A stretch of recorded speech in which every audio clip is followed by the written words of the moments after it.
You've been there, haven't you? That moment of crushing realization, that familiar sting of confusion, of betrayal. You poured your heart out, invested your time, your energy, your very soul, only to find yourself utterly blindsided, dismissed, replaced, or worse, feeling like you were just a means to an end, a stepping stone, a temporary solution until something better came along. And you asked yourself, didn't you? You lay awake at night, staring at the ceiling, replaying every moment, every conversation. You sifted through the wreckage of what you thought was real, desperate to find the fault line, the logical explanation. Where did you go wrong? What did you miss? Why does it feel like you're always playing a game you don't understand? A game with unwritten rules that only she seems to know. You're not alone. This isn't a problem unique to you. This is the male experience, lived out across generations, a constant cycle of idealization and disillusionment. And the reason you keep falling into this trap, the reason you keep getting blindsided, is because you refuse to look at the uncomfortable, brutal truth. The truth about her. The truth that James Baldwin, that unparalleled surgeon of the human psyche, understood in his very bones. Not about gender directly, no, but about the human condition, about the masks we wear, about the relentless, often brutal pursuit of survival and comfort that dictates our actions, whether we consciously admit it or not. James Baldwin, a man who peered into the deepest, darkest corners of the human heart. A man who ripped away the veil of polite society to expose the raw, pulsating truth of existence. He spoke of the terrifying complexities of identity, the relentless agony of self-deception, the performance of personality that we all engage in to survive. He spoke of love, yes, but he also spoke of power, of illusion, of the devastating consequences of refusing to see reality as it is, preferring instead the comforting lie. And what did Baldwin truly understand?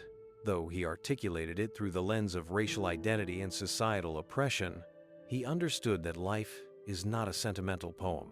It is a harsh, unyielding negotiation.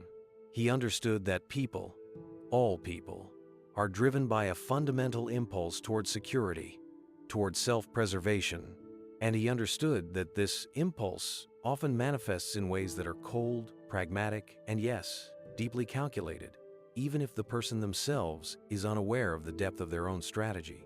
You see, you've been fed a fantasy, a soft, romanticized version of the feminine, a version that tells you she is pure, selfless, driven by emotion alone, a delicate creature who simply seeks connection and love. And you, in your masculine desire to provide, to protect, to conquer, you bought into it. You projected your own honest, often naive intentions onto her. You believed that her words were always her truth, that her feelings were always her motivation, that her desires were as transparent and direct as your own. And James Baldwin, in his searing honesty, would tell you that this is your greatest failing. Not her fault, no, but your failure to see, your failure to understand the profound, inherent differences in how the masculine and the feminine navigate the world. The masculine often operates from a place of direct challenge, of conquest, of building, of logical progression towards a goal. The feminine, however, has historically had to operate from a different vantage point, a place of careful navigation, of subtle influence, of securing resources and stability, not through overt force, but through strategic alliance, through emotional intelligence, through deeply ingrained unconscious calculation.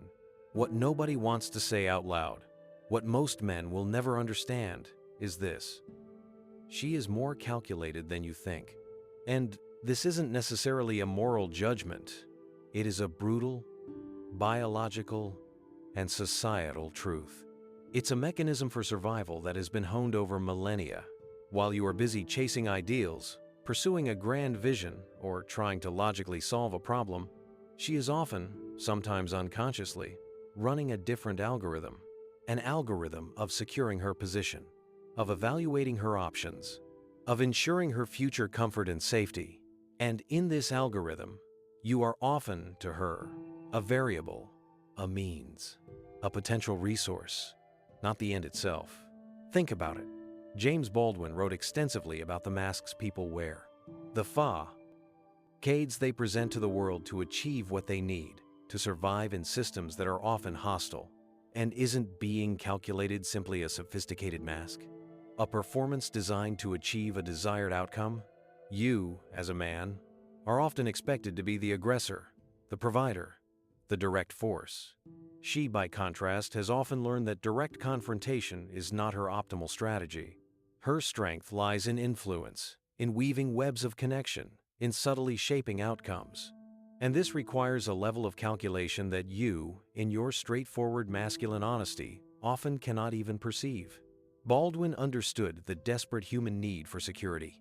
He understood the lengths to which people would go to avoid the terror of existence, the loneliness of true self-knowledge. And for women, historically, and often even in modern society, that security has been intertwined with their relationships, with their ability to secure a partner who can provide. This isn't cold-heartedness. It's deeply ingrained ancestral pragmatism. While you might be seeking a soulmate, an equal in adventure, she might be, on a deeper, unconscious level, evaluating your potential as a stable partner, a provider, a protector, your trajectory, your resources, your emotional stability. All of these factors are being weighed not just by conscious decision, but by an ancient internal mechanism that is constantly assessing risk and reward. And this is where the disillusionment sets in for you. You believe in the narrative of pure, unconditional love, of two souls simply falling together. But James Baldwin would tell you that love is often a performance, a projection, a desperate attempt to fill a void. And when you project your idealized version of her onto the woman standing before you, you blindsight yourself to the inherent, subtle calculation that is often at play. You see what you want to see, not what is. You see the romantic ideal, while she sees the reality of her needs, her future, her options. She can be charming, engaging, seemingly deeply emotional, and she is. But beneath that surface, there is an operating system running, an operating system that is constantly evaluating, assessing, and often, yes, strategizing. This isn't malice. It is simply a different mode of being. A mode that, for men who operate in a more direct, forthright manner, feels foreign, confusing, even manipulative. And that confusion is precisely why you stumble. James Baldwin always championed the confrontation with truth, no matter how painful. He urged us to achieve our identity by shedding the illusions we cling to. And the illusion you must shed as a man is the illusion of the emotionally driven, non-strategic feminine. You must understand that her emotional displays, her vulnerability, her very appeal, can sometimes be, unconsciously or not, part of this deeper calculation. A means to an end, a way to secure connection, resources, or commitment. And the consequences of your ignorance are devastating. You become a psychological puppet, dancing to a tune you can't quite hear. You give away your power, your resources, your emotional energy to someone who is evaluating you as a utility, not as a soul. You chase external validation, seeking her approval, her affection, her presence, believing that her emotional response is the ultimate barometer of your worth. And when she pulls away, when she finds a better option, when she calculates that you no longer serve her highest self-interest, you collapse. You are left with the wreckage of your own self-betrayal, your own naive projections. Because the comfort you seek from her, the validation, the emotional anesthesia you crave in her presence, is precisely what blinds you to her deeper mechanisms. You are addicted to the feeling she provides, and that addiction makes you vulnerable. It makes you weak. It makes you incapable of seeing the truth of who she is, and, more importantly, the truth of who you are without her.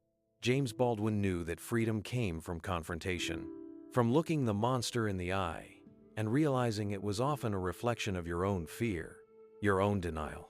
So, what is the path forward? If she is indeed more calculated than you think, what does that mean for you? It means individuation, and not in the soft, touchy-feely sense. in the brutal Baldwinian sense. It means shedding the mask of the naive idealist. It means facing the terrifying loneliness of standing on your own, 2 feet, free from the need for her validation. It means understanding that her love or affection is often conditional, tied to your ability to fulfill her unconscious needs and desires, her deep-seated drive for comfort and security. This is not a call to cynicism. It is a call to clear-eyed realism, to a profound self-reliance that will make you unshakable. James Baldwin understood that true strength came from embracing who you are, flaws and all, and standing firmly in that truth, regardless of external approval. And for you as a man, that means acknowledging the inherent differences in gender dynamics. It means understanding that the game is played differently, and if you want to win, or at least not lose your soul, you must understand the rules. You must stop seeking her approval as a measure of your worth. Her calculation, however subtle, will always dictate her actions. And if you are constantly chasing her emotional validation, you are constantly making yourself a pawn in her game. Your validation must come from within, from your purpose, from your pursuit of mastery, from your unyielding commitment to your own truth. This path is brutally lonely. It means dismantling everything you thought you knew about relationships, about love, about the feminine. It means sitting with the uncomfortable truth that the woman you idealize is also a pragmatic survivor. And in that survival, there is often a cold, dispassionate logic. It means recognizing that your emotional investment may not be met with an equal, direct emotional investment. It may be met with an evaluation, an assessment, a subtle negotiation for resources and security. And when you start to see this, when you pull back the curtain on the subtle calculation, they will call you bitter. They will call you misogynistic. They will tell you that you don't understand love. They will try to pull you back into the comfortable illusion, the pleasant fantasy, because your awakening is a mirror to their own slumber, their own comforting self-deception. But the man who chooses to confront this truth, the man who embraces the brutal reality of human nature as Baldwin so eloquently laid it bare, is no longer a puppet. He becomes the architect of his own experience. He doesn't blame the woman for playing the game. He blames himself for not understanding the rules. He understands that her calculation is not a flaw in her, but a fundamental aspect of her being. And by understanding it, he disarms it. He reclaims his power. You are not meant to be a psychological puppet. You are meant to be a sovereign man. And that sovereignty begins with truth. The truth about yourself. The truth about the world. And yes, the uncomfortable, unspoken truth about her. She is indeed more calculated than you think. And accepting this, deeply, truly accepting this, is the first step towards your liberation, towards building relationships based on reality, not fantasy, towards a life of authentic power, not constant disillusionment. If this message resonated deep within you, if you felt that uncomfortable truth hit home, don't just scroll away. Don't let this wisdom evaporate into the ether. Like this video, share it with another man who needs to wake up, who is trapped in the cycle of idealization and pain. And subscribe to this channel for more. Help us spread this understanding, one mind at a time. Because the truth, however brutal, is always the path to freedom.